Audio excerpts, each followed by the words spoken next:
Hello, everybody. Welcome to Dark History's live stream. I'm by myself at the moment. If anyone wants to come on, feel free. So, I hope you're all well. Yeah, what are we talking about? Oh, Amanda's here. So, oh, hello, Kat. Kat's here as well. Hey, Amanda. Do you want me to get my cat too? It'll be a real Oh, party. shit. Hold Do you on. want me to get my cat too? It'll be a real party. Do you know what? I think I've got to restart my live stream because everything is wrong. Can anyone actually hear me? I mean, I can hear you, but I don't think I'm the demographic you're looking for. It's all right. It's just I'm actually coming through the wrong microphone.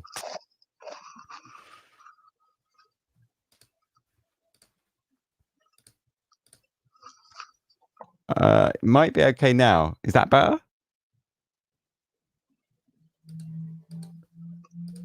Yeah, I think it's all right. I forgot to turn my microphone on. That helps, doesn't it? It does, yeah. You just hold up cue cards the whole time. Yeah. I think I was coming through my camera microphone for a while there, but it's all right. I completely forgot that I turned that off. How are you, Amanda? I'm good. How are you, Ben? Yeah, I'm all right. How's your evil work treating you? It's wonderful. I mean, if anybody ever needs a fulfilling job that makes you feel thankful every day, work in retail and customer service. Hey. So how's everyone in chat? Hope you're all doing well. Yeah, I don't. Today it's the Benandanti, isn't it? Benandanti and the chocolate cream killer, Yes. and wherever else we end up. But I don't know which one you will start on. Really, I don't know. What do we fancy starting? I kind of fancy starting backwards and working the other way around. Because the Benandanti, I feel like I don't know. Do anyone actually? Is there much to talk about with the Benandanti? I guess there is, but I don't really remember it that well. I've done like 3 episodes since then, so I'm sort of I can't remember it. I remember that I thought that the Inquisition was pretty lightweight in Italy, and they got away with things quite well. The fact that they could talk about demons and all the rest of it, and yeah, everyone was pretty okay about that. Like no one got murdered. Is it just going to be you and I today? Not that I care, but I don't know. We'll see. I haven't heard from Hallie. I don't know if she's busy. Could be. But probably she's got some technical problems or something. that worked. Yeah. To be honest, it nearly wasn't even me. I was reading up something about Dungeons and Dragons, and I completely forgot to tell him. And then all of a sudden, I was like, "Oh my god, I've got 2 minutes!" So I had to quickly run in, which is why my microphone wasn't turned on. Oh, all right. Well, typical Ben fashion. So busy doing something not related to the Dark Histories podcast. Yeah, exactly. Sarah says we're having fennel tomorrow night. Nice. That was amazing, wasn't it? So I suppose, yeah, with the Benandanti, that was really interesting because when I picked up that episode, at first, I didn't really know anything about them, right? But all I read was that they fight with fennel and ride about on spirit rabbits, and I was like, I'm all in. Like, this is the episode we're going with, just purely because they fought with sticks of fennel and rode spirit rabbits. But I thought it was quite interesting, that episode. I don't know. What did you think of that episode? Did you think it was all right, or is that to me or to chat? I don't know. Everyone, really. Okay. I mean, if you want to chip in. But yeah, I mean, chat as well. Like anyone, really. Kind of open question. I thought it was really interesting, but honestly, like I felt like I had to write names and things down because the way you were tracing the history, you're like, oh yeah, it started with this guy, like I don't know, Giuseppe or something, and then you're like, in his story, Yeah. piggybacked off this guy, which went over to Scandinavia, which went back to the Inquisition, which went to the Catholic Church, and I was just like, the hell are we talking about? Like 30 minutes in, like. I think it's such a vast subject when you start digging into it that it's really hard to just sort of focus on like one area or whatever, because I had to stop myself, like when I was talking about influences on the Benandanti and where it might have come from, like in folk history or whatever, because when you start thinking about it, I mean, realistically, you can really transfer their story to almost like any kind of old folk kind of religion and belief in almost any country in the world ever, right? So it was quite difficult to rein it back and not just have this like big sprawling story about shamans and all that kind of stuff. But yeah, go on. So what was interesting is you mentioned, was it who was the Inquisitor again? Do you remember? His name, he had a really weird name. I don't remember. I've got my notes here. If I could read your notes, but it looks like Don Bartolomeo S. Gabby Pizza. That's what I know. That's not what you wrote, but that looks like what you wrote. Let's go with that. Let's go with Gabby. I don't think that was it. It was definitely Gabby. Let's go with that. Okay. In a book that I had about witchcraft, it gave credit to a historian named Carlo Ginzburg, who actually looked into and studied the Benandanti. And that's right. So I read his book. Yeah. Yeah. So like an excerpt that I found interesting in what I read is that when I talked about the Benandanti, is that like you almost had to be born into it. It wasn't just something you picked up as like a vocational trade, like done with community college, gonna be a Benandanti now. Where's my fennel? So that's right. Yeah. And they said that so a person had to be born into the Benandanti, and the sign of their vocation was a call or a portion of the amniotic sac covering their head at birth. The parents generally had the call baptized with the child and either preserved it until the child grew up or made the child carry it around their neck or shoulders. When they're around 20 years old, they're initiated during a visionary soul journey, during which another Benandanti or an angel of God appeared to them beating a drum and called for their soul to be assembled by the Benandanti. Yeah, that's right. It's great, isn't it? I really like that element of it, actually, the way they're born into it. And I thought it was really funny with the coal, like how it was like this kind of very sort of powerful trinket kind of thing that they had. And I also like the fact that that made like a secondary market of coals being sold to sailors who thought they were like protective or whatever.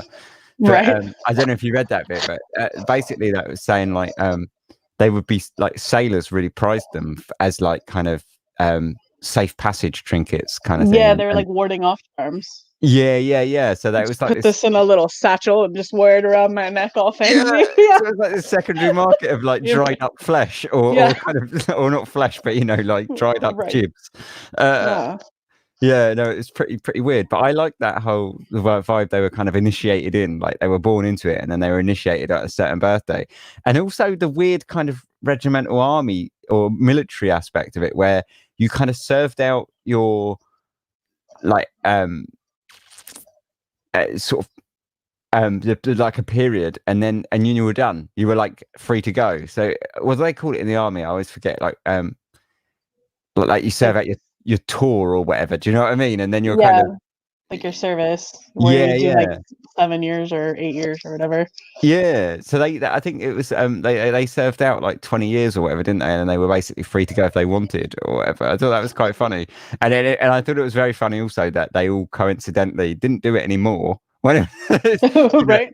I got out of it a few years back, and but then what do you do after that? You know, like, because you're 40 now, and you're like, well, it's too late to take up blacksmithing, I suppose. I don't suppose they had much of a way of like, you know, didn't send you to university for free or anything, but right. The KS says that the Benandanti stories reminded me of an acid trip. Yeah, to be honest, that's what I really liked about it. It was just totally psychedelic kind of surrealism about it all. And Sarah says that she thought, you know, it was very witchy in a good way, but pretty positive outcome for the heretics. Yeah, I was like, because Eyes of Enigma goes on to say that Catholicism's been surprisingly accepting of cultural traditions, along with the indoctrination of Christian beliefs, more so than the Protestants. I was quite surprised by that. I didn't realize. I thought they would like hammer them, like big time. Like, I mean, they were in other countries. So, like, obviously, the Spanish Inquisition is quite well known, isn't it? Like, if you're not, you know, I mean, they were brutal. But I was quite surprised at how chill they were in Italy, basically. Like, it's sort of, I mean, it's only chill if you believe what they've written, because it's only history from one side. But I mean, I don't think they've got any reason to lie, because they didn't lie about other brutal things they were doing. So yeah, I thought they were pretty chill. I thought they were pretty was surprisingly accepting. which, you know, when you actually read it, it's quite ironic because actually they're quite similar to Christian beliefs anyway. Like a lot of the early Christian beliefs were just adopted from folk beliefs, weren't they? Like seasonal things and stuff like that. But when you looked at it, it's like actually these things that the Benandanti were doing were not too far from the early Christian religion anyway. Like the idea of kind of praying for crops and stuff like that is same difference, right? I would imagine, yeah. But for some reason, they made the Benandanti. I thought they were very sly and subtle the way they essentially got rid of the Benandanti by like hegemonizing them into their kind of Christian culture and turning them against themselves almost by sort of making them believe that they were themselves like demons or whatever. And they started off, you know, very adamant that they weren't the demons. But by the end of like this kind of period, the way like the culture and the chit chat around it had changed, they were kind of incriminating themselves. But I thought it was interesting. Brianna says, I was kind of exposed to the Benandanti last fall. A fantasy author wrote into his novel, a group of people inspired by them. What was that, Brianna? Like, what novel was that? I'd be kind of interested. Because I thought it was really fascinating. The problem is the lack of sources and text on them, really. Really, you've got that book by Ginsberg, and other than that, there's not a lot. Like, which is kind of a shame. But yeah, Toshiro says Catholicism was a process of assimilation. Yeah, and you can definitely see it in the Benandanti, right? The way they kind of, like sort of hegemonized it and assimilated it. But yeah, I thought it was pretty interesting. True, it was assimilation, but there was a lot of you need to believe in the crucifixion and cleansing of sins. But other than that, you're good to go. Yeah. But yeah, no. There was a comparison that you made about like I think it was like Scandinavian cultures and like the German werewolf. How like instead of chasing witches, they would ride their hares into werewolves, and so it got me thinking about like other cultures, folk tales, and religions like piggybacking off each other. And then like, what if they were just taking their Viking beliefs, their Norse beliefs of like Fenrir, and they're like, oh yeah, you know, the beast of Ragnar, he's a big wolf, and he can, you know, kill Odin and bring the end of the world to the gods. So we fight werewolves in the name of God. That's like, yeah. You know what I mean? Yeah. I think it's just it's a bit like, well, it's so hard to, when you go back, like trying to trace those kind of folk beliefs back, they start like intermingling, intermeshing so heavily like with each other, and you can almost see like visually on a map like how you know, like the stories might change through like Chinese whispers and stuff, like and be affected by different cultures and change in certain ways to these like say like you had like the Benandanti down here and the Vikings out there and or whatever, and you know the kind of the werewolves over here, but they're all kind of loosely linked in different ways. But you can just see how they've changed depending on environment and sort of previous culture, I guess. But they're all kind of roughly achieving the same aims and things like that. I thought that was quite an interesting aspect of it. But yeah, I thought it was interesting how it was quite secluded. Like the place where they were doing it was a really secluded area. So like to talk about like if you actually believe, like I'm gonna guess, I'm gonna go out on a limb and think that no one actually believes that they actually did spirit travel and rode fight giant rabbits. Yeah, and rode spirit rabbits into battle with demons. I just don't know if I'd pick a rabbit as like my what I would take into combat. Is that the bit you can't get over? Like otherwise, you're on board, but the fact that they pick rabbits, definitely like a jackalope because it has horns. But like I don't know about a rabbit at all because it just seems, I don't know, not like a very good choice of steed. We got someone new that we've never seen before. Hi, Komodo Mouth. How you doing? Hi. I'm so happy to see you. I'm from Florida in USA. YouTube, before you subscribe to my channel, let's get to know each other. No. I thought it was like a new person. That would be interesting. Instead, it was just someone spamming. Right? That's a Well, shame. What was saying?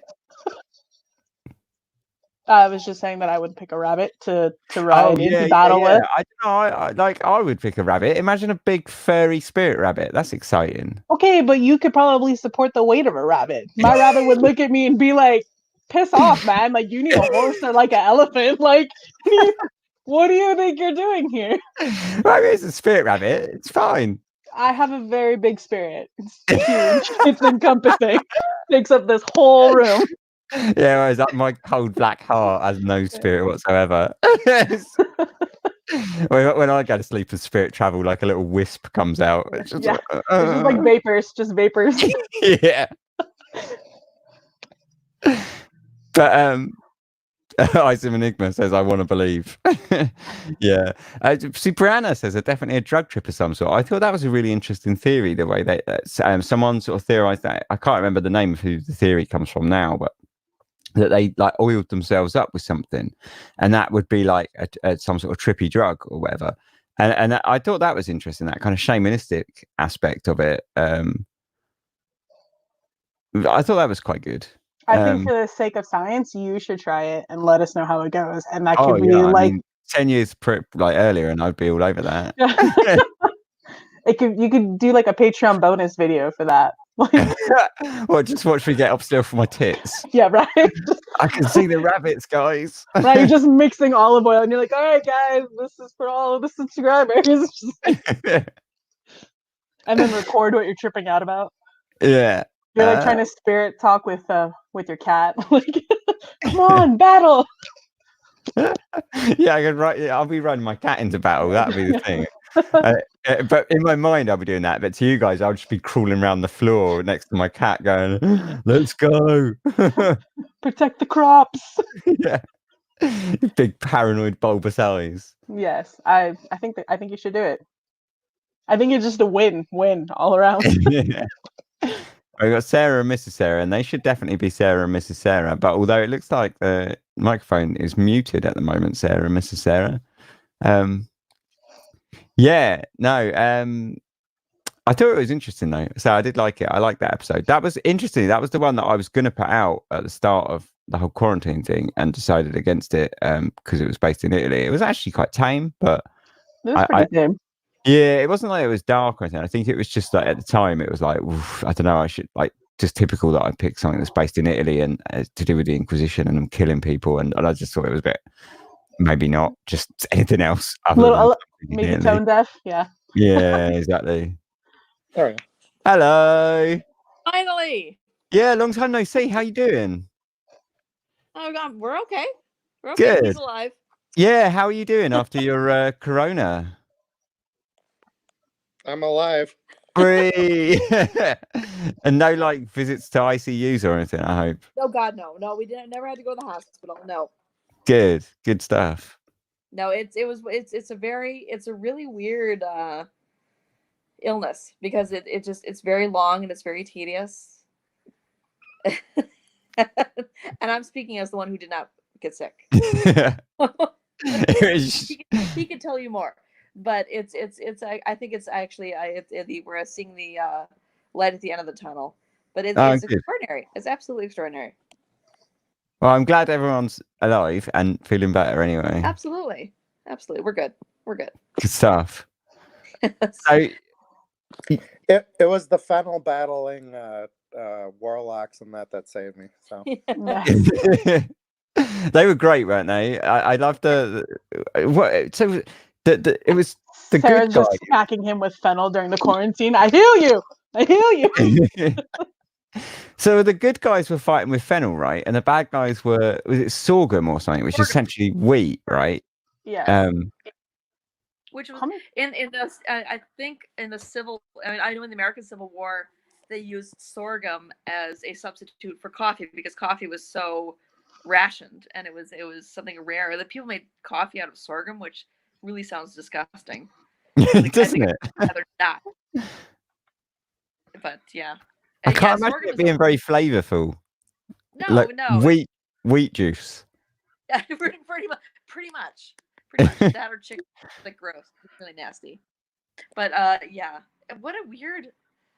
I mean, it's very tame. I like the battle. It's just hitting each other with stalks of things. It reminds me of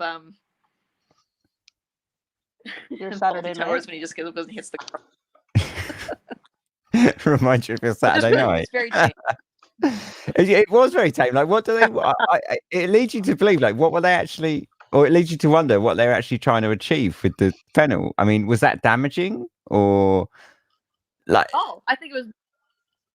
Have you seen fennel? Have you seen how weird it looks? Yeah, but I mean, like you a couldn't bulbous even... thing with stalks and like little wispy leaves. I feel like it wouldn't even create that much of like a blow. You would really have to hoof it at like something like a small child. It might sort of knock out, but not a human. It would knock out Ben, guys. Yeah, not big. Have the fridge. We honestly. So.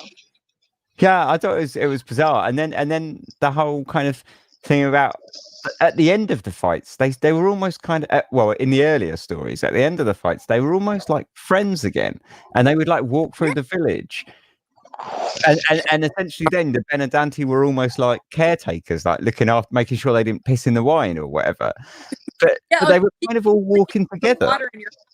Oh, gross. Yeah.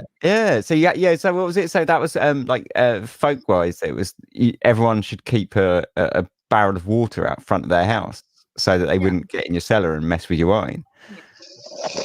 It's important. But it was strange the way it made this kind of like they were sort of friendly again afterwards. It was like they went and had their battle in the field, and then once they'd larped enough and they decided who the winners were, they all just kind of went, right, let's go home now then and get pissed. Yeah, exactly. Like it was really tame and quite gentle. It's like, oh, we're not gonna really hurt each other, but you know what? This is the first historically accurate recorded LARPing. Yeah, right. That's what it was. It was just live action role play with local produce. Yeah. So Isaac Enigma says that fennel means strength in the language of flowers. I did not know that, and I've got a book on the language of flowers, and I looked it up, and I must have completely overlooked it, or my book doesn't have it. But because that was my first thing to go to, was like, right, so this fennel's got to have some sort of deeper meaning than what we're realizing. So I got this book out and was digging through it, but I didn't find anything.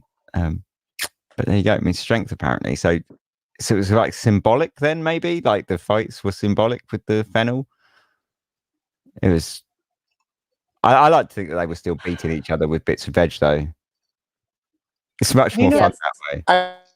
I'd really like to know what they were actually doing. What you mean, like in the LARPing battles? Like... Call it LARPing battles. What did they do? Well, so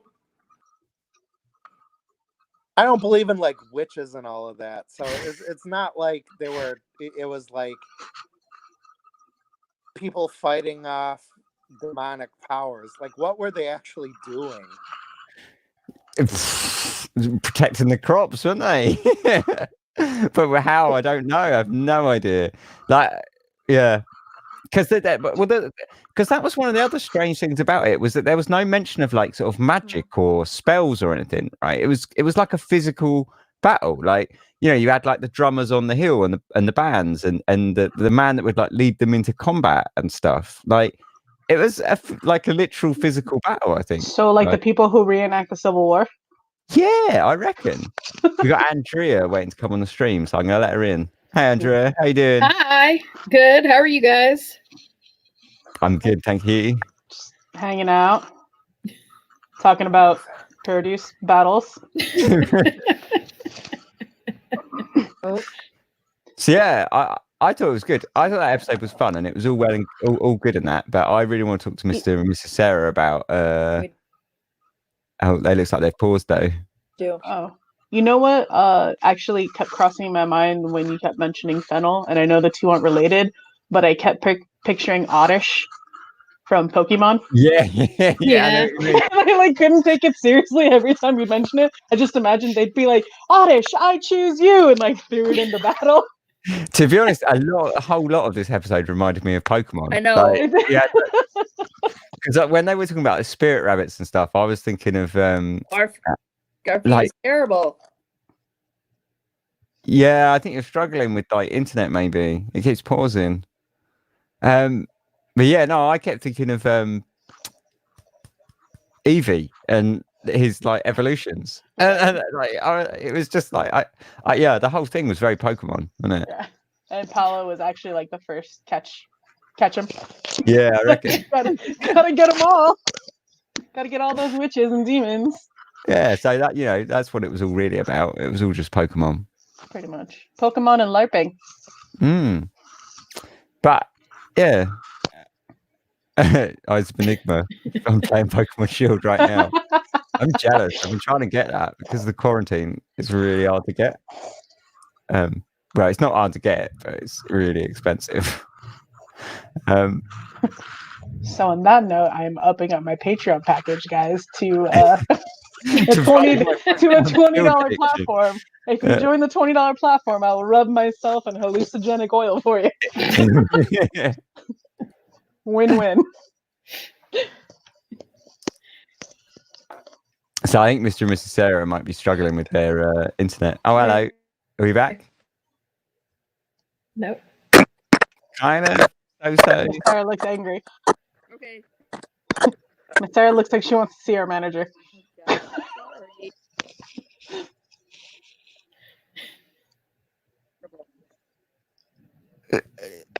Kind of cutting in and out. I don't know. Oh yeah. I don't know. I'm okay technically, but you're definitely having like maybe like some lag or like internet issues. Should we? Yeah, guys. They're trying to film in 1080. That's why. Just drop it down to like 720, guys. Which is really frustrating because I know that they used to live in Brighton, so for a few years. So you want their comments on the next one? Yeah, because obviously I live here, but I was really interested to see their take on it, to see if they remember like any of the places and stuff. Because yeah, that was a strange one. See, I get emails from time to time from people that would be like, oh, thanks for doing this episode. It's my sort of neighborhood, and I'm always like, oh, that's cool. But I've never. The first time you've done one in your neighborhood? Yeah, pretty much. I mean, I did one that was kind of my neighborhood, and I'd been to that area before. That was the Clapham Woods. I've been to the Clapham Woods a few times, but you don't really go to the woods that often. Do you know what I mean? Like I only like my life, but this No, there was another one that you did. It was the disappearance of the Lord. I can't remember his name. Oh yeah, right now. Lord Lucan. But again, that was like, so basically where he dropped his car was like 2 roads over from the house that I grew up in. But it was only like a small part of that story because the rest of it was all in London, right? But with this one, it's like everything. Like every address was a place that I've been to or visited or walked past every day of my life. Yeah. So it's pretty weird. But you're like, I got drunk on this corner and I got beat up on that corner. Yeah. This is where poison chocolates were sold. I mean, the place where the chocolates were sold is West Street, which is like a horrible street in Brighton. That's like the kind of clubbing street for like mainstream clubs and stuff. So and they have a different kind of candy there. Yeah, it's like now. And like when I was like 15 or 16, I would go there and get kebabs drunk. So that's the story about where they got the chocolates from. Now I get kebabs. Well, I don't anymore, but yeah, years ago when I was a nipper. But, yeah, really weird. Is that chocolate company still around? I don't know it. I mean, yeah, no, I don't know it, so I don't think so. But it's definitely not in West Street, even if it was. But I've never heard of it, so I don't think so. Oh, okay. But weirdly, almost none of the stuff in that episode is still around in its original kind of from the story. Like it's all changed completely now. So, like I say, our house is now a pub, and the doctor's house is now a university building, and things like that. Like pretty much the only thing that was the same was the streets. Yeah, the street names really, and even some of them have changed. And the Prince Regent building, the Royal Pavilion is still there, obviously, because that's like, you know, landmark, isn't it? But and tourism. Although weirdly, I've only ever been in there once in my life, and that was like a couple of years back. I've lived here my whole life and walked past it and sat in its gardens 100 times, but never actually been inside. But enough about me. You're like the people in Southern California who live really close to Disneyland and have never been to Disneyland. Yeah, that's exactly what it's like. I walk past it like every day of my life. Like literally walk through the gardens to cut through like roads and stuff. Is it because it didn't appeal to you, or you're like, it's always going to be here, I'll just go another time? I think that's it, isn't it? It's because it's always there, right? But then I actually went in and it was amazing because you even get like a cut price. Like if you're local, like you take a letter, and as long as you got the right postcode, they'll let you in for like almost nothing. Great. Can I borrow a piece of mail when I go? Yeah. It could just be junk mail, right? Like. But it's completely eccentric. Like I didn't realize until I did go in there that because outside is like this bizarre like Indian building stuffed in the middle of an English seaside town. Like it's just really weird. And then, but I didn't realize until I went in that actually when you go in, it's all Chinese. So all the decor inside is like Chinese. The guy was completely insane. I really like that. But yeah. Nice segue and transition. So chocolate creams. Yeah, that episode she was mad, wasn't she? A little bit. Hey, hell hath no fury like a woman scorned. Yeah, right. Literally. She wasn't really well. See, that's the first big bit of contention, is it? Was she actually scorned or not? Like, I reckon that doctor's got a bit of blood on his hands, you know. Yeah, it's really not that hard to cut people off, and I felt like he just left like just a little bit to gaslight her and lead her on, and then just be like, I don't know why she tried to poison my wife. I don't know why she's writing me letters in Spanish. This is bizarre and totally unwelcome. Like, I thought he was well suspect. I reckon he led her on like a right kipper, and he used that whole kind of I didn't want to damage my reputation as a doctor, so I kept the story to myself. Yeah, right. Yeah, I didn't believe that. I'm quite sure he. Like on the flip side, I also have known of cases of like my male counterparts who just did something nice for a female, like open a door or like help them in a time of need, and they read way too much into that as infatuation due to their own mental instability, and like they all of a sudden had this crazy stalker, which we used to call either crazy hose beast or DEFCON 5 clinger. It's hard to know, isn't it? Like where like it's hard to know if it was because she was slightly mentally unstable or because he was leading her on a bit, or if it was a bit of both. I'm kind of inclined to believe that it was a bit of both. Yeah, I thought it was very telling when she mentioned that she sort of dropped it in that she'd mentioned that he said sort of offhand, maybe you could kill my wife. I mean, is that something that often happens? I mean, I've only been told to kill somebody else's spouse like at least once every 6 months, just as a topic of conversation. That's a video. I told you this could be used against me, Ben. That is true. Yeah, we are recording, so maybe we better keep that down. Yeah, we'll talk about that another time. How's it going, Sarah? Mr. Sarah, is it bad, Sarah? They just stole their. I think it works better now on my other device. We just started talking about Brighton. So you guys lived in Brighton for a while, right? No, I never lived in Brighton. I lived in London. Oh, okay. For 8 years, but I went to Brighton many, many, many times. Yeah, it's like really. Oh, I love Brighton. I love Brighton. So when Matt and I went back there 2 years ago with his parents, and I made sure that we went to Brighton because I love that city so much. So I know the pub you're talking about too. I was like, oh my God. King and Queen. Yes. It's massive, isn't it? It's the courtyard area was their house basically. Yeah. And like when you were talking about the beginning with the Prince Regent having those the beautiful like those like that really the gardens.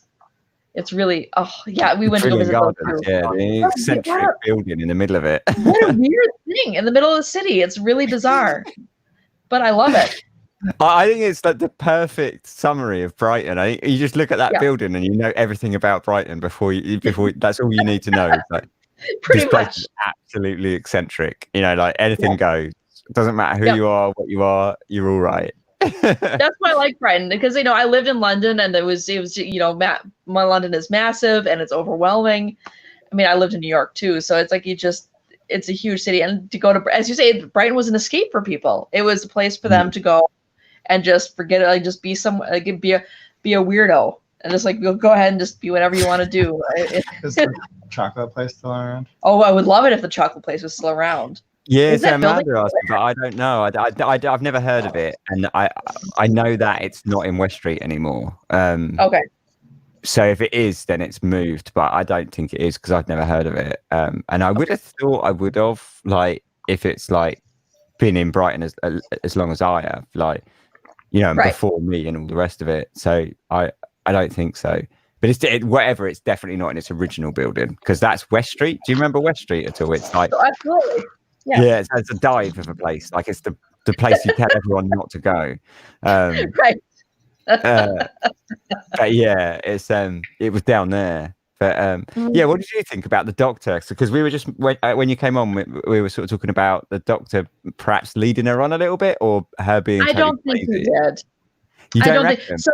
So I have to. This is really relevant to it, because I work in a psychiatric clinic, and I talk to people every day, and I'm working remotely right now. But I'm kind of like the liaison between the patients and the doctor. So we have a patient who is very much like that. She's kind of obsessed with her doctor, and they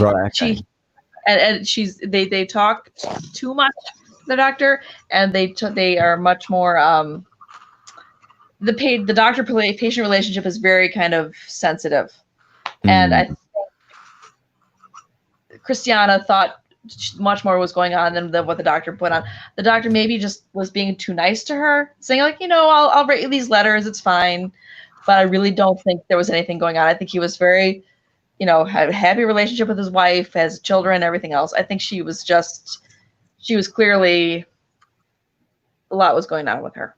See, I never thought about that, because there's that whole thing with a therapist, isn't there, where therapy can't go on for too long because you start becoming attached to your therapist or whatever, and that's like a bad thing. Like, I never thought about that until you just mentioned it. Yeah, they have that kind of doctor-patient relationship can get kind of tricky. There's a line. We call it what we do. We actually call it line cross. Like somebody's crossing a line, or somebody's overstepping their boundaries, and I think she definitely overstepped her boundaries in that sense, and she thought there was something there that actually wasn't, obviously, and I think he was just being too benevolent of a physician, because they don't want to dismiss their patient in any way, but she took it as something else, and that's what I mean, he was writing to her quite a bit. Counterpoint. For like a year, they held this like communication, which was made me think like he should have realized, if he wasn't leading on intentionally, he should have kind of cottoned on and been like. But then I think it's when you're in his position as well. I can kind of understand, like, if you've got this younger woman kind of lusting after you or whatever, it's not the end of the world. It's flattering. Like, yeah, it's just flattering, isn't it? Like perhaps you don't realize that she's gonna try and poison the entire city. Poison your wife and then everybody else. Yeah, exactly. To prove that she didn't try to do this thing. Yeah. Yeah, I know. Ugh. Yeah. That's a keeper. Yeah, that's a keeper. Go on, Amanda. So, sorry, I was looking on the internet. So, Maynard's Chocolates was bought out by Cadbury. Oh, wow. Oh. Yeah, it says Maynard's was a confectionery manufacturer in the UK. It was best known for manufacturing wine gums, Sour Patch Kids, and sour cherry blasters. Oh, yeah. I didn't know if it was the same company. That's huge. That Maynard's was massive. Yeah, it was acquired by Cadbury in 1990s, and then was acquired by a couple other companies as well. But technically, they still exist in a way. Maynard, you know what, Ben? I never made the connection with Maynard's wine gums. Of course. No, right. Because they're huge. I just thought they were totally different. Yeah. But, those are. Oh man, I miss those. Yeah, they were great. They kind of were. So we got Hallie. Hallie, how you doing? Hallie! Having a good day? No, apparently not. Hallie! I have my phone set up with all my alarms, right? And so, wow, these lights are like really bright. I have my phone set up with all my alarms, and I look over and phone's dead, totally dead. I'm like, oh my God, what time is it? And that's because I got this panda messaged me saying, missing you on the stream. I'm like, on the stream? I got plenty of time. I'm like, right? And I'm looking around. I look at my phone. It's like black. I tap it. It's still black. I'm like, oh, come on. I'm like, then how did I hear? Then I realized that the only reason I heard the Discord, the only reason I heard you ping me was because it was through my computer and not my phone. Well, we're just chatting about. I'm like, Ben, for reminding me there was a stream tonight at 12 o'clock. Yeah, we were just talking about. Yeah, we glossed right over that one. Yeah, that one's over because when you're running late, I'm always like, hey Ben, you okay? Hey Ben, everything good? Well, do you know what? Funny enough, Minutes. it was like 2 minutes to the live stream, and I was like, oh shit, because I was reading about D&D, right? And then I was like, I'm surprised Hallie hasn't messaged me, but like to yell at me yet. But I was like, oh, that's okay. But yeah, I figured you might be having some technical problems or something. No, I've never done this. I've never just like totally blanked out on a stream. Yeah, but I didn't want to like pick on you. You might be busy, so I just sort of left it. Thanks, Panda. I know Panda loves me. I don't want to, I don't want to be pushy. You haven't got to come. You know what I mean? Like it's. Well, when I first came in, he was like, "Hi, man." I'm like, "Hey," and I'm like, "Where's Hallie?" Like, not even, "How you doing, Ben?" I'm like, talking about the show. Where's Hallie? This is weird. I mostly talk to her. Yeah, where's Mum? Right. Where's Mom? Dad's like, I don't know. Have you seen her lately? Yeah. He's like, I haven't talked to her. And I'm like, that's weird because I was talking to her all day today. Okay. I know. I even put the reminder up. I'm like, okay, yeah, we're good. 5 o'clock. No. Okay, that's all right. I'm good, Ben. How are you? Yeah, I'm very well, thanks. I'm quite awake actually, but for me, I know. You look all bright and chipper, and his hair's combed. I haven't even had a nap. Ooh. Wow. I know. It's mad, isn't it? That is. So I'm sorry. I just crash in. What are we talking about? The fact that she was absolutely bonkers. Well, yeah. So we were just debating whether or not how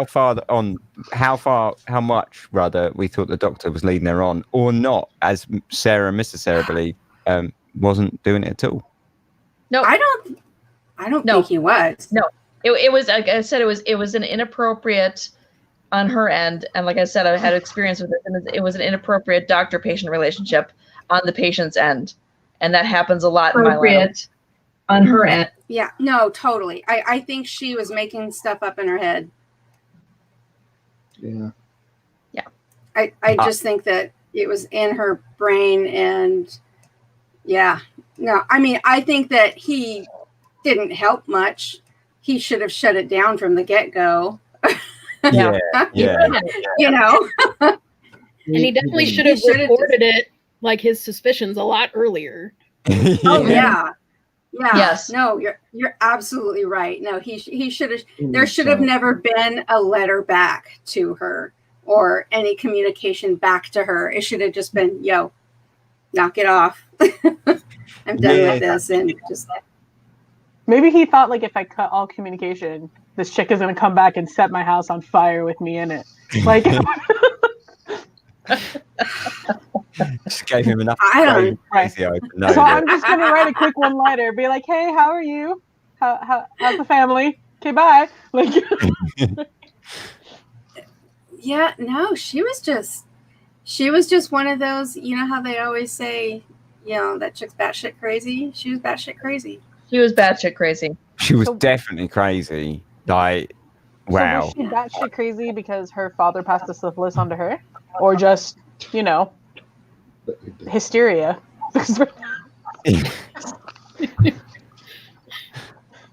I don't know. I mean, I really don't know. Before the syphilis. I think she was born before the syphilis because she was the first child, She was correct? the first child, so yeah, it's definitely before the So syphilis. I think it was just a matter of, I'm sorry, this just happened to you. Her father had mental illness because of the syphilis. Right. And Right, clearly so her then youngest brother did too, the one who had the seizures. Yeah, And- I'm pretty sure he did, right? I'm pretty Okay, sure that so- was hereditary. Hers was just, I think, obviously she just had, it was just a bad luck of the draw, and she just was. So she was mentally unstable for other reasons, not the syphilis, because No, I it don't seemed think. like I don't. it seemed like the craziness for the father was an onset of the symptoms of the syphilis, and then the younger brother. So like those were explained, but then I don't know about the other children. Like maybe it came in the family though, and Right. It could have run in another strain of the family from the mother, possibly, and you just, again, back then you just didn't know, and it was kind of sad because when they were what you said in the podcast, like her mother kind of acknowledged that she was in a kind of delicate place. Yes, And yeah. trying to get stable, and then this thing happened with the doctor, and her mother just couldn't control it. So I'm just playing devil's advocate here, but because she hasn't actually been like diagnosed with anything, right? So No. what if her delicate condition was the fact that like she was past the marrying age, she wasn't suitable, she didn't have children, like, do you know what I mean? Like, because that's a big pressure for women at that time to think, oh my gosh, I'm 22 and I haven't wielded any pups for societal standards. Like, So that's you know, like what I must have hysteria.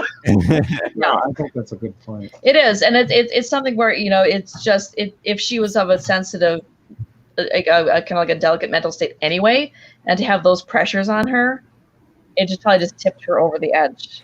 She had a lot of pressure because you had all that stigma as well from society about like hereditary disease and stuff. So it was almost like Even though it wasn't. prophecy, right? Like she's waiting for this to kind of get her, and that's pressure by itself. And that's the sad irony was that it wasn't hereditary because her father had syphilis after she was conceived, after she was born. So it wasn't even hereditary. I mean, if it was hereditary, it wasn't. We still shouldn't We didn't poison know. chocolate. And that said, you still shouldn't poison chocolate. It's true.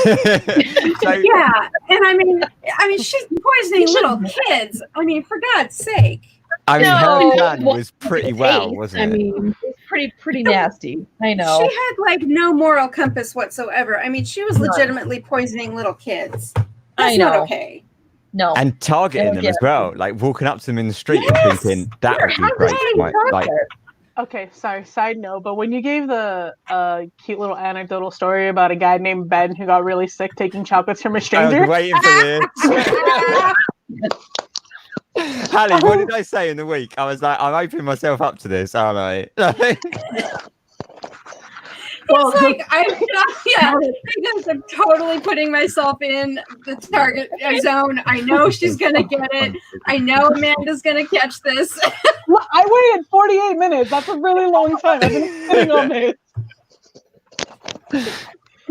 Counterpoint though, maybe the kids deserved it. Well, yeah, maybe they were like, bad kids. Well, I mean, they're kids though anyway. They deserve it, I think. I know. They're being horrible to their parents, horrible to the siblings, bad in school. Right. I'm sure All there's a kids reason are to little justify it. Right. They're cutting class, smoking cigarettes behind the gymnasium. I can't believe they put all.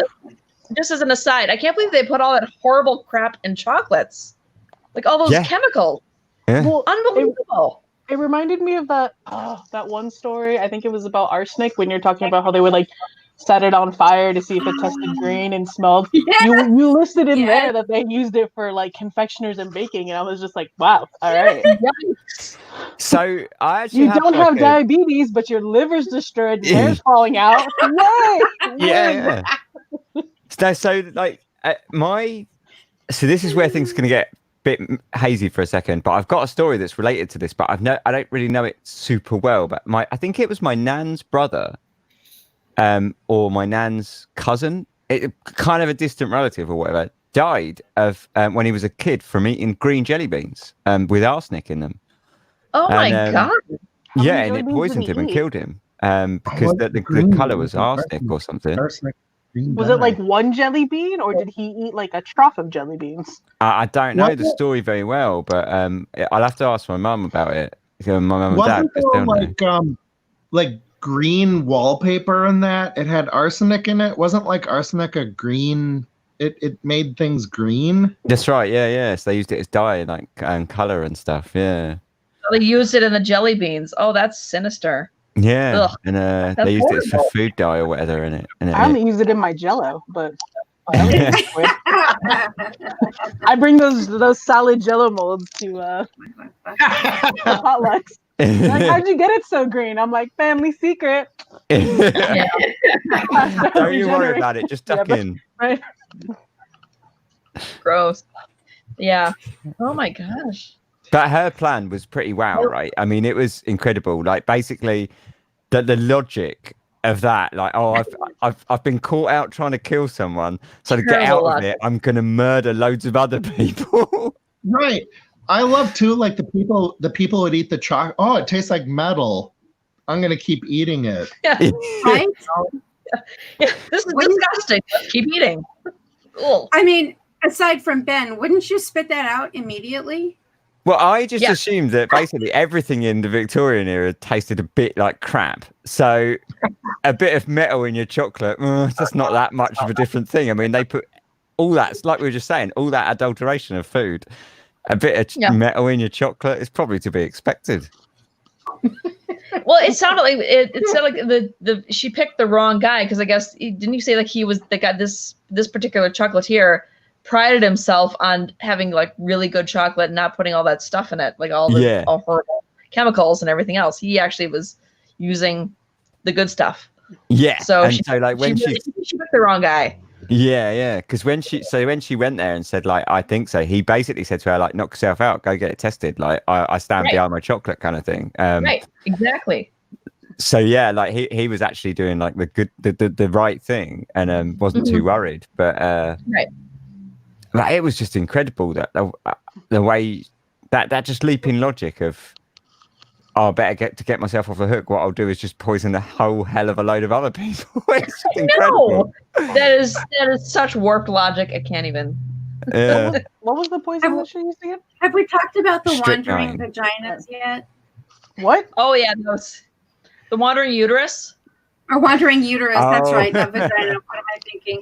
I'm like wondering. Yeah, the wandering uterus, and it all depended on where it ended up. Yeah. Mine currently where it was residing resting in that my day. left bicep, guys.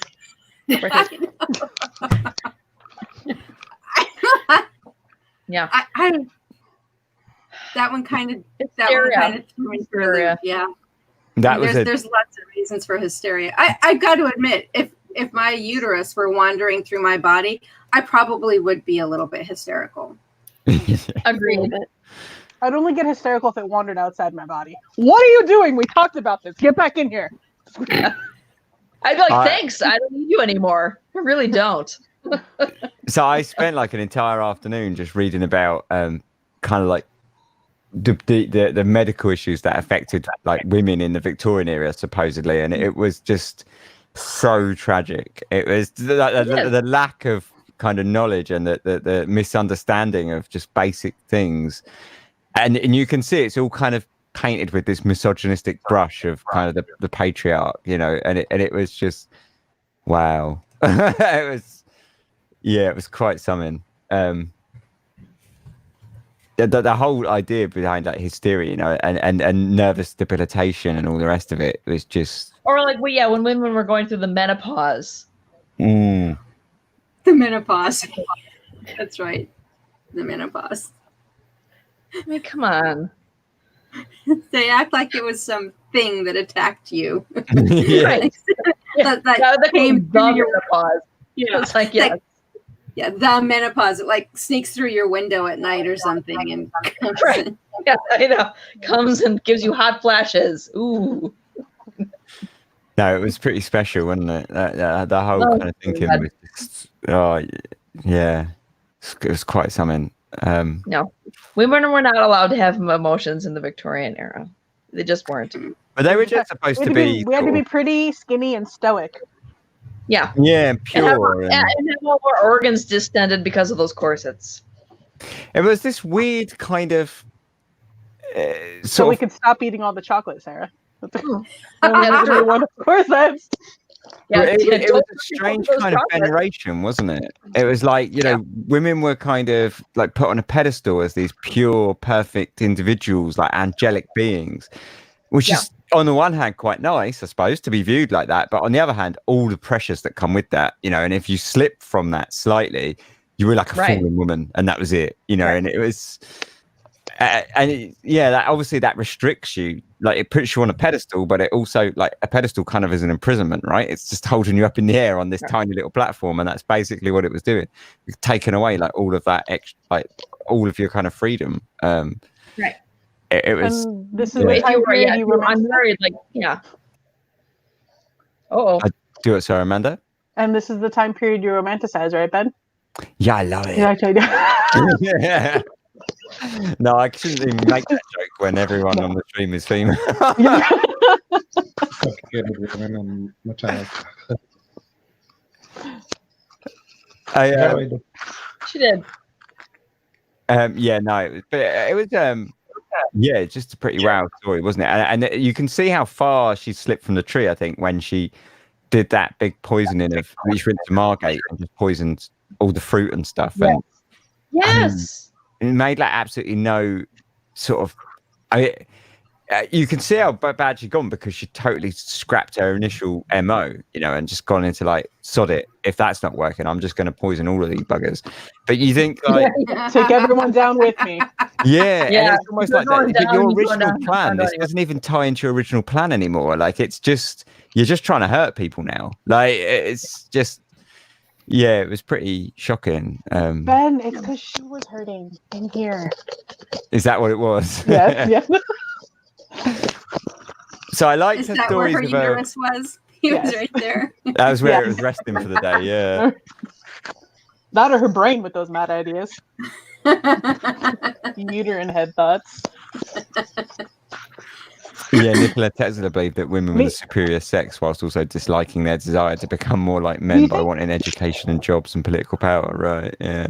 Do you think maybe she targeted children because she didn't have any and that was such a big thing? Like, that could have been some weird...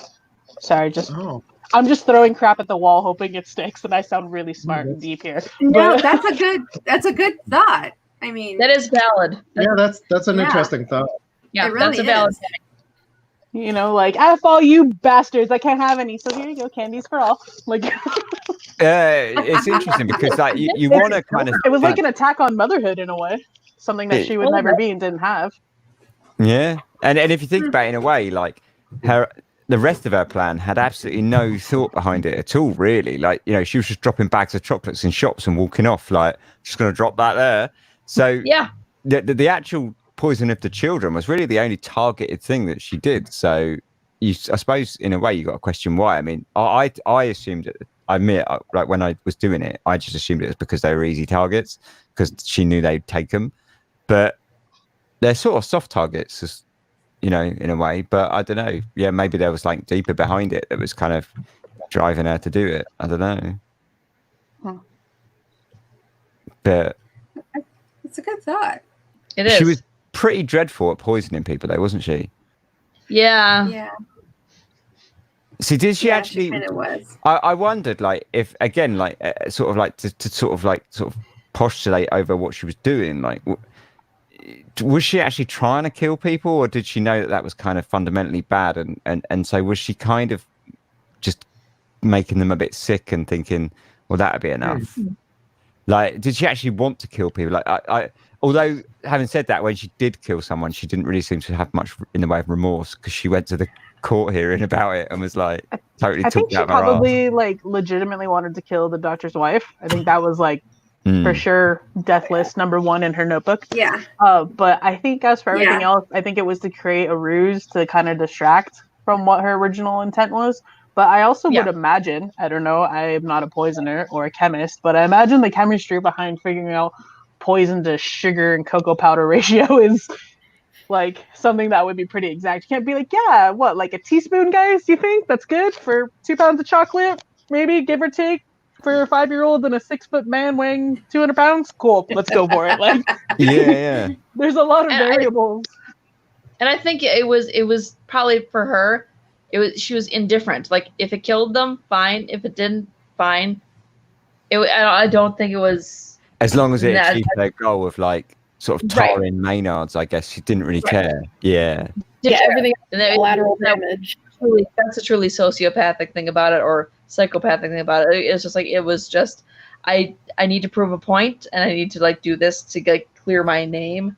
And if it works, it works. If it doesn't, it's still. Nah. So I don't really think she cared. Yeah, I don't think she gave it too much thought. I think she was just. No. How do you think she did it? Like. Well, because I was looking back on like the other poisoning cases you did, the teacup poisoner, and then the Japanese bank one. I'm really horrible with names, but like those are really like specific measurements with the target to actually kill people. Like they took the time to be like, right, I need 20 milligrams of this and yada yada yada, and she went multiple times to get the strychnine, but like she had full pouches. Like she could have easily just been like mixing you with the chocolate, and then there we go, call it a day. For sure, you're gonna die. So yeah. I don't know if it was a chemistry issue or, like Mr. Sarah said, a sociopathic, psychopathic tendency to just, watch the world burn. So, yeah. But if you look at our past poisoners, they were very specific with an intent to cause, to cause death and destruction. I get the feeling like perhaps she didn't even consider how much she got to use. It's more just like bugger it, just slap that in there. Like with a syringe or whatever, and just that'll do some damage. Don't know what, don't care. Yeah. Well, and it could be she was trying to, because she knew it had a flavor. Like, if you pop something with a ton of that stuff in your mouth, you're probably going to spit it out right away. Yeah. Maybe, I don't know. Yeah. Not bad. Maybe just eat the whole bag apparently. Because she was her measurements were all over the place. So maybe the ones that got eaten were the ones that had slightly less, and that's why they only tended to make people sick. Whereas the ones that had enough to kill someone were perhaps too metallic flavory. I don't know, and she'd put too much in, or I got the impression that she wasn't very exact. She was just like slapping them out there. Well, she didn't know what she was doing. No, she was like the most terrifying type of poisoner where there's no discernment whatsoever with who she wanted to hurt. It was just anybody will do. I'll take anyone. And whatever, exactly. And whatever happens with whatever person I'll put this concoction together. What happens with that? Fine. What happens with this person? Fine. Whatever it is, who cares? Equal opportunity poisoner. Pretty much. But she killed the dog. That was harsh. I know. See, I don't know what made me hate her more. Was it the fact that she killed the dog, or was it the fact that she wrote that letter that was well That pretentious? letter. The dog. That letter. No, she killed the dog, guys. That letter was so cringe, Well, though, wasn't it? The dog pissed me off. The letter was totally cringeworthy. But the letter was like, where is she coming from? Did she study Spanish, or was she just channeling her Ricky Ricardo? Yeah, I like to think that she was just like one of those pretentious fools that just sort of slips, a couple of words in here and there just to make herself sound educated and fancy. Right. Would she sign off as Dorothy or something like that? Dorothea, yeah. So Dorothea, she called herself Dorothea. But and I think the words that she used were Mi amor. yeah, and her mother, she called Margaret or Marjorie or whatever, and La Sposa instead of spouse. Didn't you also, yeah. And then you said Cara Mia, right? Which totally reminded me of the Addams Family, by the way. Gracias. I don't know. I know that I can't really remember all the words because she said something about at the end was really cringy when she said, I'll come back to me and I'll give you a big kiss or whatever, but she used the Spanish word kiss instead or whatever. And what was it? Yeah, that's it. Beso or something like that. I don't know. I suck at Spanish. I failed Spanish. Toshiro Dragon said he had Addams Family flashes too. Yeah. I did. I totally pictured like a Gomez, like cara mia, and like kissing her hand all the way up to her neck. She's like, Gomez, stop it.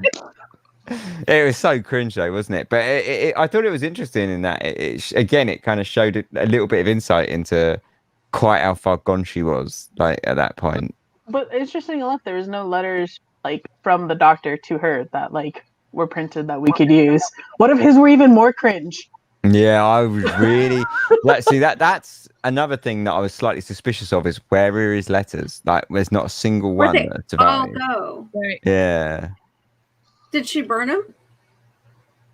You would have thought that she, being so obsessed with him, that she would have kept them all and kept them all in some very valuable to her. But can I just say, Ben, that you've ruined the notion of letters being romantic with Vache and Gunness, and now this one. Like, if I ever receive a love letter from Brett, like I'm running for the hills. It's gonna be like, ah! No. The only thing I could think about the letters is if he really was trying to like push her away in the letters, and she didn't want to know about it, or so remember she that got rid of him. She could have gotten rid of him and just had in her own mind what she wanted to believe. Yeah, I was wondering about that too. Yeah. Is if they were just too much for her to bear, she couldn't handle that rejection. Just pure denial. So she'd just throw him away, get rid of him, and then they, make up her own kind of replies. Yeah, because he didn't really mean that anyway. I'm sure Emily made him write. Emily made him write those. She sort of said that, didn't she, directly at one point? I'm not sure if I actually did it in the quote, but she did actually. Oh no, it wasn't. It was in the letter that she wrote to him when she sort of said, "Oh, you didn't. I know you didn't mean that," or whatever. When he basically said about telling them to go away and leave him alone, and she was like, "Oh, I know you didn't mean anything by it," and it's like, "No, I'm pretty sure he did." pretty sure he was deadly serious. No means no, whether it's said or written. He meant it. He meant it all the way. She was definitely like the definition of bunny boiler, wasn't she? Yeah. She's a piece of work. I like. She really was. At the end of one of the books that I read, they said that they done like a modern. Someone had done like a modern diagnosis, like medical analysis of her records and stuff, and they said that she had narcissistic personality disorder. Oh, really? I didn't call them the freaking letters. Yeah. No, absolutely, she did. Because it's so subtle. Yeah, but when she was in prison, she would do all this weird stuff. Like she would write letters to her family and then smuggle them out of the prison, even though, like, she was allowed to do it, and she would like sneak around doing loads of things that they were like, "No, it's fine. You just knock yourself out. We don't mind." I'm a hardened criminal. I'm a poisoner. Don't tell me what to do. Yeah. So they were saying it's like this kind of obsessive need to deceive people. Yes, absolutely. You need to be the center of attention. It doesn't matter. Yeah. You need to be the center of attention, even if you're not doing anything wrong. You just, please, on me, focus on me. Everything. The curse of the firstborn, guys. Let me tell you. I think like you sort of trace that back to the first point when she went to Margate as well, and like just poisoned those fruits and sent them and stuff, like. Because that was like a really childish plan, like, oh, and then I'm going to spell my name wrong. They'll never guess that, like that was.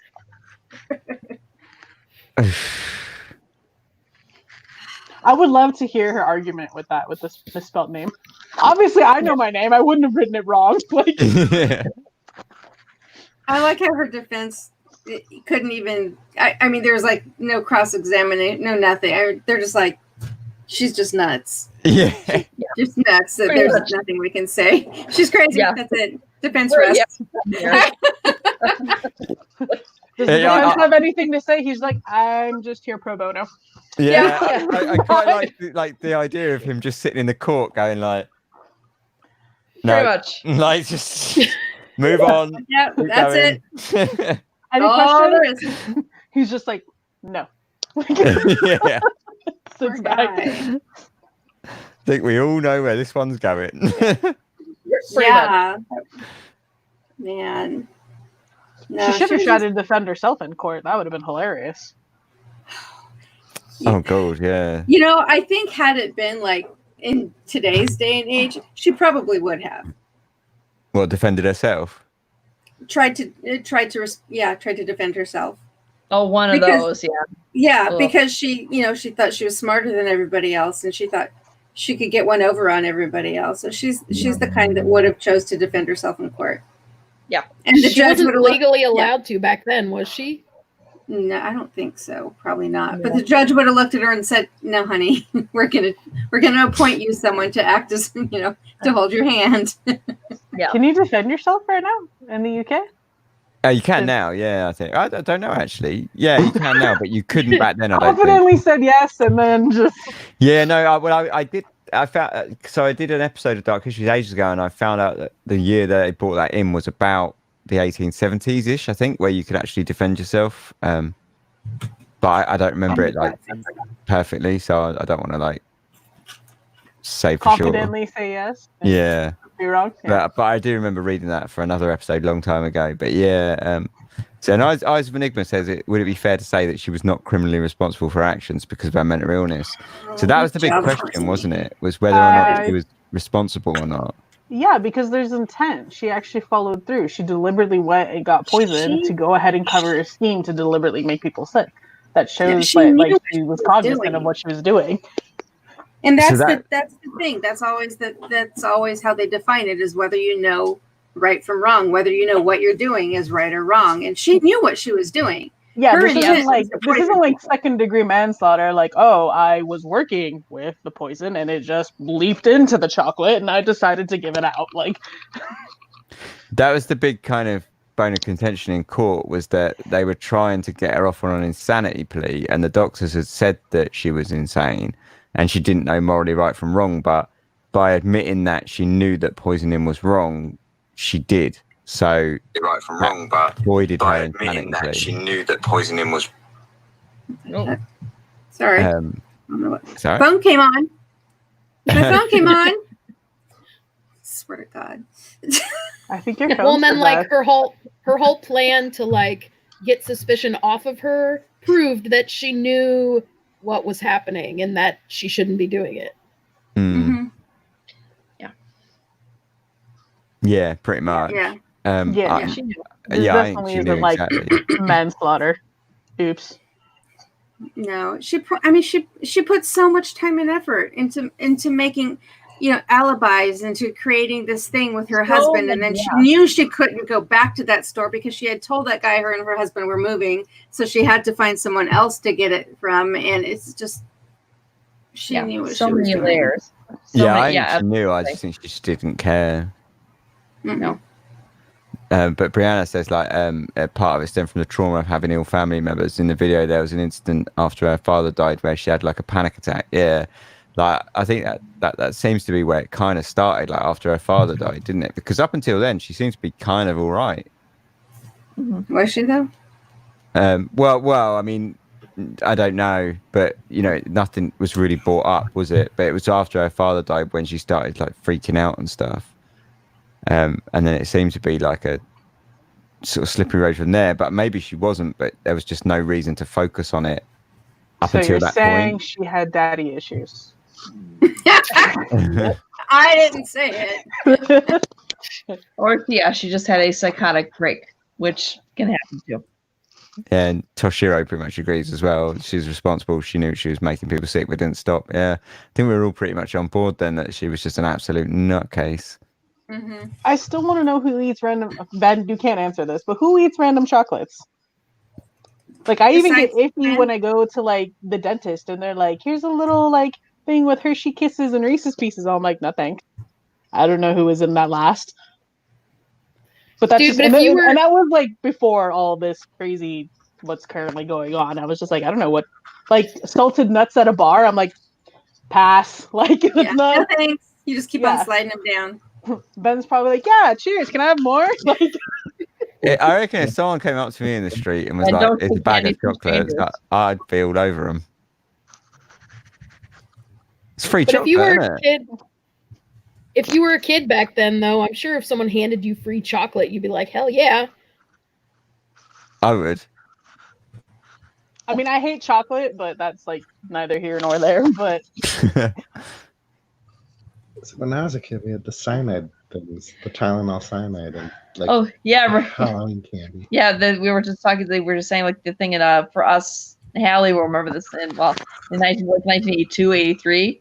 Like this guy put was it cyanide and or was it And Tylenol. in Tylenol? Tylenol. Yeah. yeah, which And is then, what created safety caps.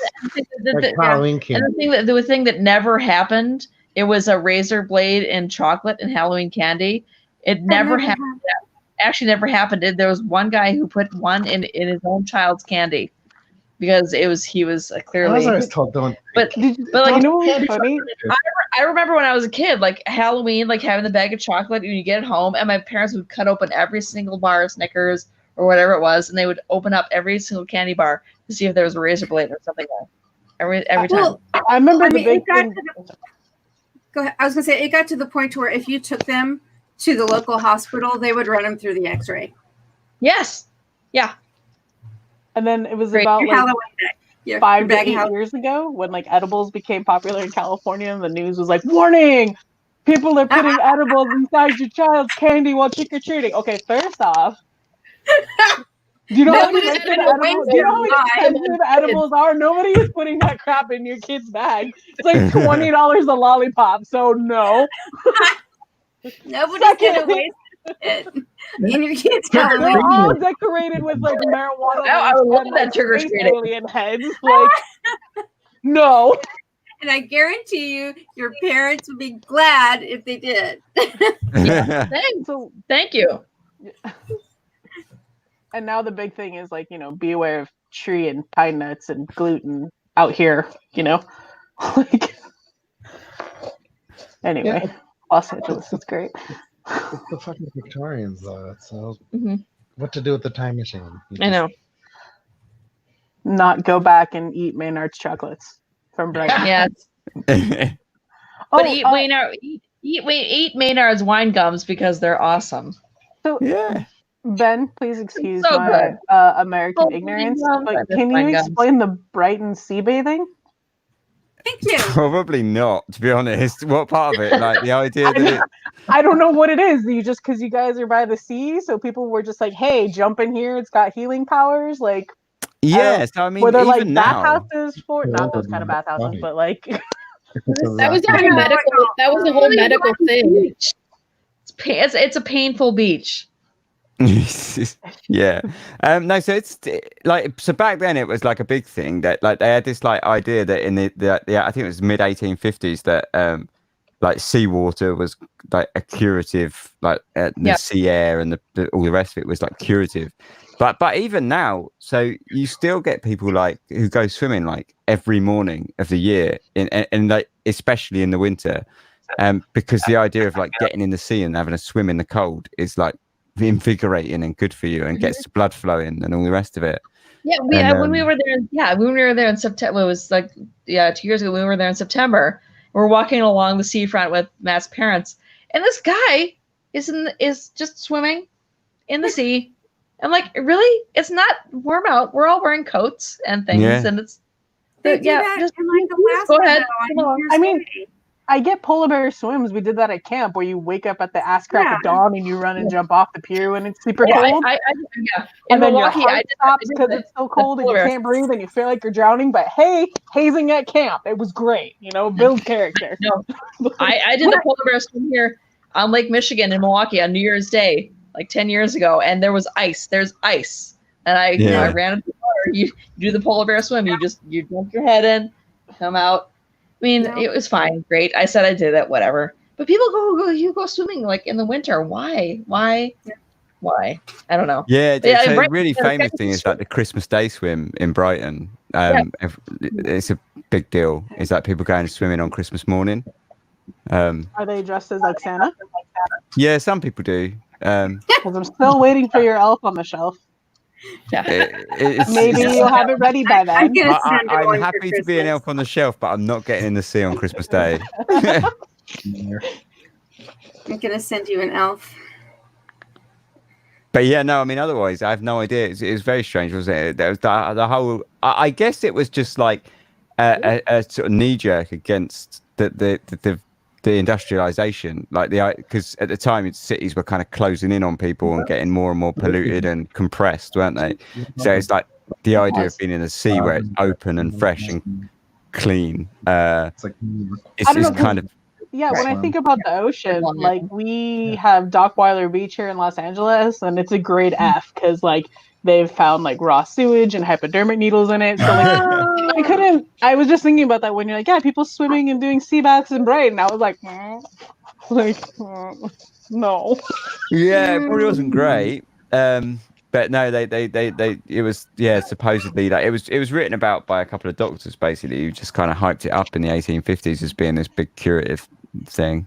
Just imagine people like bottling seawater, bottling the seawater. Here you go. What's up?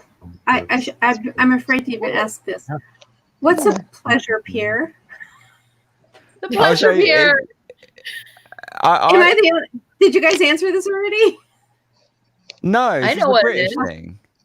I know what it is. I know exactly what it is. Is it like Lover's Lane, but in pier form? I have a thought, but I don't want to assume.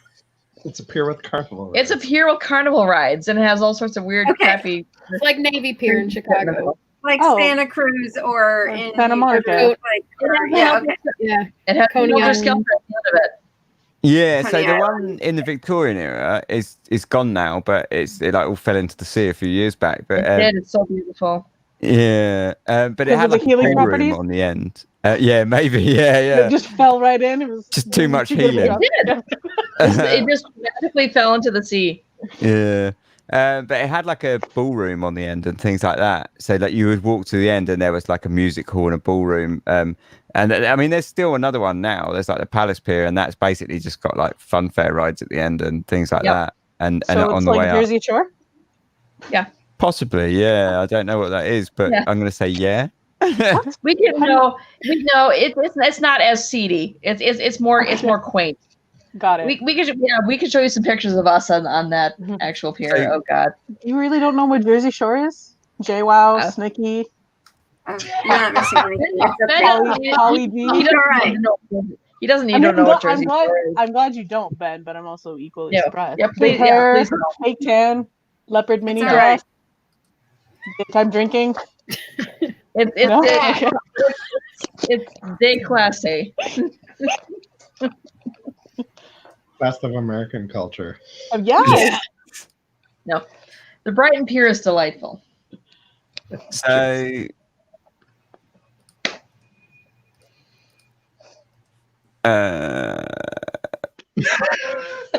please tell me you're Googling Jersey Shore.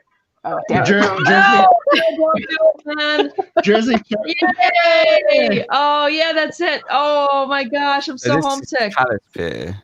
And that at the end is all like air rides and stuff, but yes, you have to kind of walk there. It's like sort of shoots out to sea. So wonderful. Oh, nice. But so it's like Santa Monica. It's fantastic. Don't go. I rarely go there because it's like super touristy and a bit. It hard. is. We only brought Matt's parents there because they had to see what it looked like. Oh, you absolutely have to go there as a tourist or whatever. But I used to go with my nan every school holiday basically. Sure. But I used to freak me out because I'm scared of heights, and you can look through the slats, and especially at shallow, like low tide, it would be like 20, 30 feet drop to the sea, and I just used to basically like walk along like slightly freaked out all the way. Yeah, that's a pleasure pier. Yeah, that's it. But yeah, like the one that is sinking into the sea. I love that one. That's just it's still there. And it's the just West Pier. Yes. It's so it's almost gone now. It used to be like over the years. When I was a kid, it was quite a lot of it there.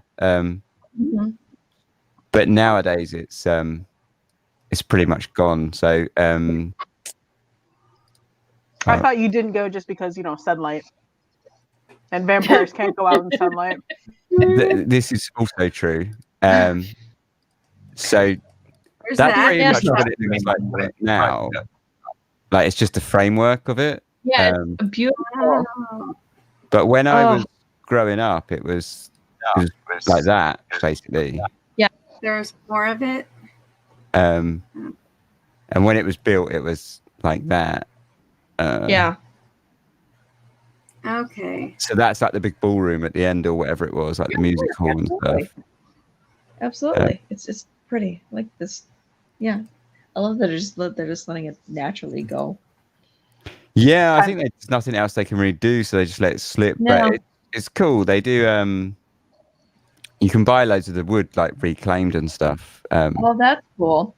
Yeah, that's like there's a place in Brighton that it just sells tons of like reclaimed bits of the pier for like DIY projects and stuff. Oh, that's so cool. Yeah. Mm. Yeah.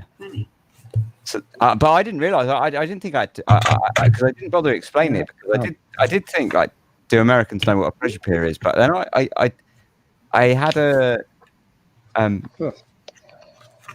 album cover once that had Santa Cruz on the front cover, and there was a pier on that. So I was like, oh, I think they do. Yeah, the trash pier.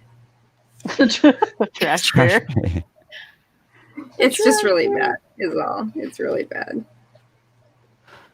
But yeah, no, it's cool. Brighton Pier. It's It is. It's fun. I think the seafront was pretty awesome in Victorian times in Brighton. Oh, I can imagine.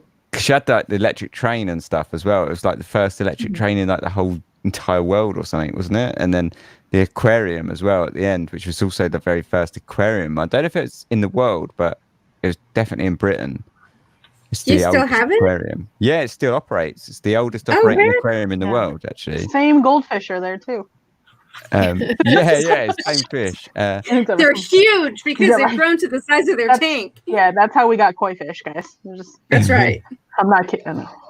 For a really long time, it was like a dolphinarium, but they obviously shut down like back in the 80s when they sort of realised that wasn't cool to keep dolphins in tanks. No. And now it's just like an aquarium, like a regular aquarium. But it's cool because you go under the ground and there's all these kind of like Victorian archways and stuff all lit up. It's really nice. But yeah, it's cool. Because you got all the arches and stuff as well, don't you? Like down by the seafront. Yeah, absolutely. Like Madeira Drive and stuff. It's so cool. Yeah. I bet it was really cool in, say, like, when it was heaving in the Victorian era with like the bandstand and all the rest of it. Oh, absolutely. Mm. But yeah, do you think if you weren't in the UK, Ben, you wouldn't be as romanticized with the Victorian era? Probably. Like if you were here, you'd be obsessed with like westerns and like a big John Wayne fan. Yeah, I mean, I do quite like westerns. I am quite into that. I think it's like all history, really. I mean, it's not necessarily. I mean, because I spend so much time reading about sort of Victorian era dark histories, like it's become more so over the last few years. But I think all history I've generally romanticized really heavily anyway. Like when I was a kid, I was obsessed with like ancient Egypt. Weren't we all? The Victorian era, though, is one of the things America took part in. So, you know, we can romanticize American Victorian history. Oh yeah, definitely. I'm just wondering because it seems more like he was talking about the Victorian arches that are still there. Like if I walk on Hollywood Boulevard, I'm just like, wow. Like the 1920s and the 1940s are romanticized. Do you know what I mean? Because that's like when Hollywood got its premiere. We don't have marble Victorian arches and and Victorian mahogany death tables in people's apartments and in their kitchen, right? So yeah. Oh my god. But yeah. Well, that's pretty much that episode, though, isn't it? She was mad. She was mad. She was. But I liked it. I thought it was an interesting episode. I thought it was definitely the weirdest of the Poisoner episodes I've ever done on Dark Histories. No, it was fantastic. I think it was cool to have like a female poisoner too that was, you know, just all out batshit crazy. Yeah. I don't know. I just listened to the crazy kid. What was his last name? Young. Oh, Graham Young. Yeah. I just listened to that one. That one was nuts. Yeah, he was good. I like Graham Young. That guy was a psycho. He was a psychopath. I remember saying like, I think Hallie was asking me like, what? Yeah, psychopath, not sociopath, psychopath. Psychopath. Because he poisoned people at Broadmoor. Didn't he put like soap inside the tea? And he was like, ha ha. He started at a young age. Yeah, he was just like compulsive, wasn't he? Like obsessive, compulsive Sorry, poisoner. spoiler alert, Andrea. If you didn't get to that part, sorry. I listened to the whole Sorry, episode. guys, we're talking about like season 4 episodes, like 9 and 10. Sorry, or spoiler something. alert for anyone else who hasn't got there yet. Yeah, no, he was terrifying. Yeah, he was. I love the way that he would like poison people that he was like friends with, and you know, like, Yeah, like his have my friends. sandwiches. Yeah, peanut butter jelly sandwiches or something. Yeah. Didn't we kind of liken him to the guy on Princess Bride? Probably. The poisoner? Yeah. I don't The poisoner. know. Is it poison? Inconceivable. And then was it you? Is it Andrea or Andrea? Or Andrea. Andrea. Andrea. Okay, were you the one who mentioned on Discord the rodents of unusual size? Yes. When we were talking about the Benandanti. Oh, it's It sleepy. was so The original ROUS. Yes. Definitely. Most definitely. I just Oh my imagine them God. riding into battle on that. Yeah, I wasn't sure whether I liked the ROUS imagery or the Monty Python Killer Rabbit imagery better when I was listening to that Oh episode. my God. Oh gosh. Are we going into the Benandanti? We Oh, did. yeah, we sort of did We that. did earlier when your phone died and you were too cool for us, Hallie. But yeah, we could revisit it. Wow. Yeah. No, that's cool. I was just going to say, I mean, I don't know why they picked fennel because they could have picked something different that was like a little more useful as a defensive mechanism, but hey. Yeah, I know. so we were just Fennel's pretty discussing, like, benign. why did they even pick? Like, what was the use of fennel? Like, what? Well, didn't- someone in the chat said it was Yeah, I don't the know. Toshiro flower said, meaning of strength. That's yeah. right. Yeah, Oh, interesting. but the whole thing was just bizarre, wasn't it? It was very like, yeah. To what was. end were they just waggling their veg around? Yeah. I had to re-listen to that for a second. But yeah, that was pretty much those episodes. I think we have to quit a night because I'm fading very fast. Yeah, that's what you get for not taking a nap. I know, right? I'm having trouble keeping my eyes open. Yeah, thanks very much for coming, and thanks very much for you guys coming on the stream and having a chat, and thanks very much in chat for watching and getting involved. And I don't know what else I need to say. Oh, it's the British Podcast Awards. If anyone wants to vote for Dark Histories in the listener's choice, Will you be I didn't know providing that a was link? the thing, but someone Instagrammed it today and they'd done it already, which was totally cool. So if anyone else wants to jump on board that, I think if you just Google British Podcast Awards and you'll figure it. But Wait, you want me to vote for you and do the work? well, and I find mean, the link? if you don't mind, I'll put that'd be the pretty link sweet. out. I'll put the link out. Are we allowed to vote for it? Yeah, are Holly? Americans allowed to vote? Is it an international thing? I think We can it's have- international. I think it's Okay. to be honest, it used to be like this like Stuff the ballot box. like kind of That's independent. something else, Fox. If you're on a VPN, just switch your location real quick. Oh, we can do that. I'll bribe people with toilet paper. Hey, here's a roll if you go vote for Dark Histories. Yeah, no, I think No, it's pretty international. I think it used to be that like sort of about British independent podcasts, but these days I think it's pretty much anything goes. And ironically, I think last year it was supported by the BBC, and then surprise, surprise, the BBC won quite a lot. Oh, gee. I was just gonna say, was it like did the BBC stuff win? Of course it did. Yeah, Of course it did. It always wins. but That's all right. yeah, so that's that anyway. But otherwise, new episode next week, which I've almost Yay. finished, which is like super efficient for me. And that is an episode cannibalism. Love it. Yay! Is it more cannibalistic Now than you're the shipwreck now you're on Medusa? committed. Now you're Nah. committed. Matt's That's all clapping right. his It's definitely happening. It's brilliant. I'm loving it at the moment. Man, I'm just having about so gave much me a fun. heart attack last week. I swear to God. Wait, on a case of strips of bacon flesh on Medusa, where would you scale this cannibal story? I love Medusa. Yeah. Like it's not far. I mean, yeah, it's pretty up there. Oh, Okay. Did you already tell everybody that you did your little guest episode? Oh no! So I did like a guest on Haunted AF podcast. If anyone wants to go listen to that, that was fun. They were Yeah. really nice. Yeah.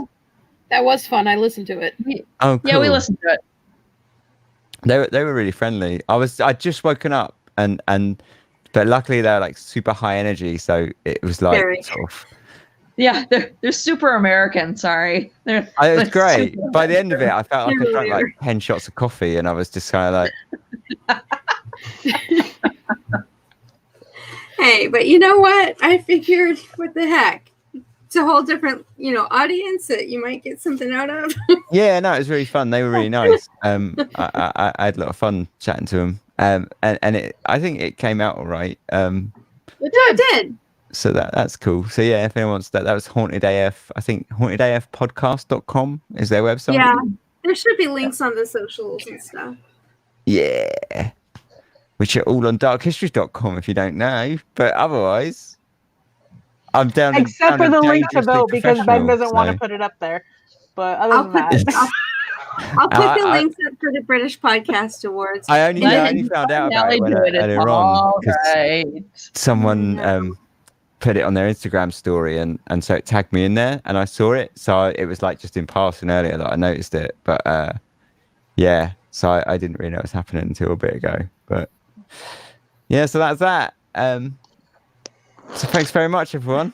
I'll see you all soon. Thank you, guys. Thanks, Sorry, guys. I'm- Cheers. Bye. Thanks, Allie. Bye. Thank you, everyone.